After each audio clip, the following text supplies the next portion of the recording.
Disabilities have been around since the dawn of mankind. These can range from physical disabilities, such as missing limbs or paralysis, to mental disabilities, like autism and Down syndrome.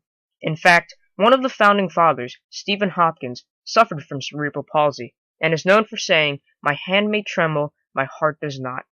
However, the Constitution that Hopkins ratified contained no provisions to help his condition, and disabled Americans still suffer discrimination in the land of the free. Despite this, great strides have been made to help disabled Americans, and they now have many of the privileges that normal Americans have, such as a free education and easy access to buildings. Beginning in 1815, formal deaf education began in the United States, giving those with hearing problems a chance to learn in an environment tailored to them. About 15 years later, Louis Braille invented the Braille alphabet, giving blind people a chance to read for the first time ever.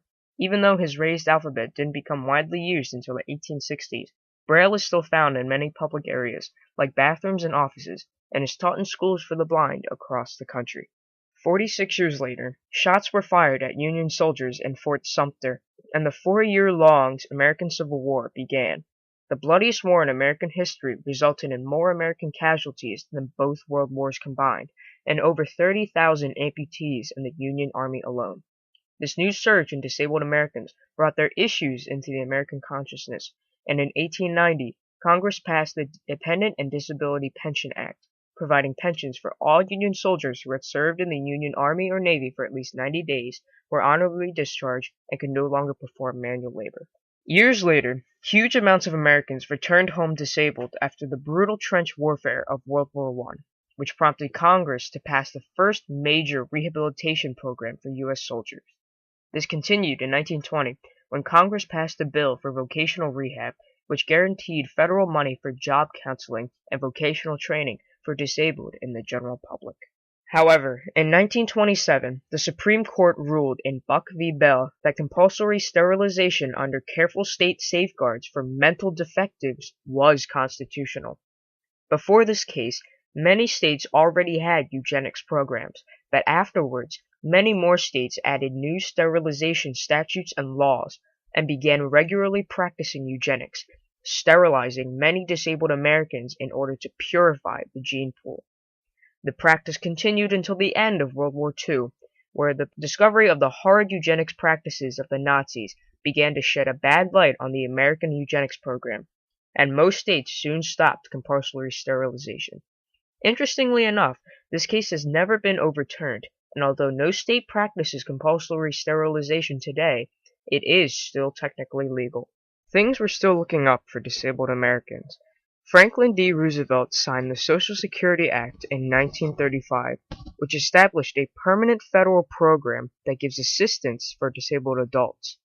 Funded through taxation, the money collected goes to pay for disabled Americans enrolled in the Social Security Disability Insurance Program, which pays benefits based on previous contributions, and Supplemental Security Income Program, which pays benefits based on financial need.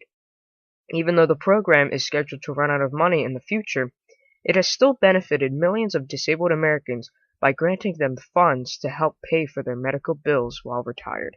Additionally, in 1965, Medicaid was created in order to pay for medical costs for certain people with disabilities and low-income families. Many disabled Americans could finally afford to pay for treatments or therapy and benefited enormously from Medicaid's enactment. 3 years later, the Architectural Barriers Act of 1968 was passed, mandating that all buildings designed, constructed, altered, or leased with federal money must be accessible for disabled Americans. This ranged from the installation of ramps for those in wheelchairs to the installation of accessible restrooms. Finally, the most recent major benefit for disabled Americans was the passage of the Americans with Disabilities Act in 1990. This act extended many of the protections originally established for racial minorities and women to disabled people. This act became the subject of many court cases, and beginning in 1999, various Supreme Court rulings began to limit the scope of the ADA, excluding conditions such as nearsightedness and carpal tunnel syndrome. Additionally, also in 1999, the Supreme Court ruled in Olmstead v. LC that unnecessary institutionalization of people with disabilities constitutes discrimination and violates the ADA. Despite all of this progress, disabled Americans still face much trouble today. Recently, the United States Treasury Department rejected a proposal from Democratic senators that would have guaranteed that impoverished, severely disabled Americans would be exempted from tax penalties. Additionally, President-elect Donald Trump mocked disabled New York Times reporter Serge Kovaleski during a rally. Written by a nice reporter. Now the poor guy, you got to see this guy. Oh, I don't know what I said. I don't remember. He's going like, I don't remember. Oh, maybe that's what I said. This is 14 years ago. They didn't do a retraction. Kovaleski suffers from arthrogryposis, which limits the functions of his joints, and as seen here, Trump clearly imitates his disability.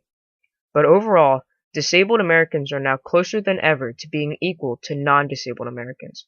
They have most of the same rights and privileges that Americans do, like reading, free public education, and not being forcibly sterilized for having inferior genes.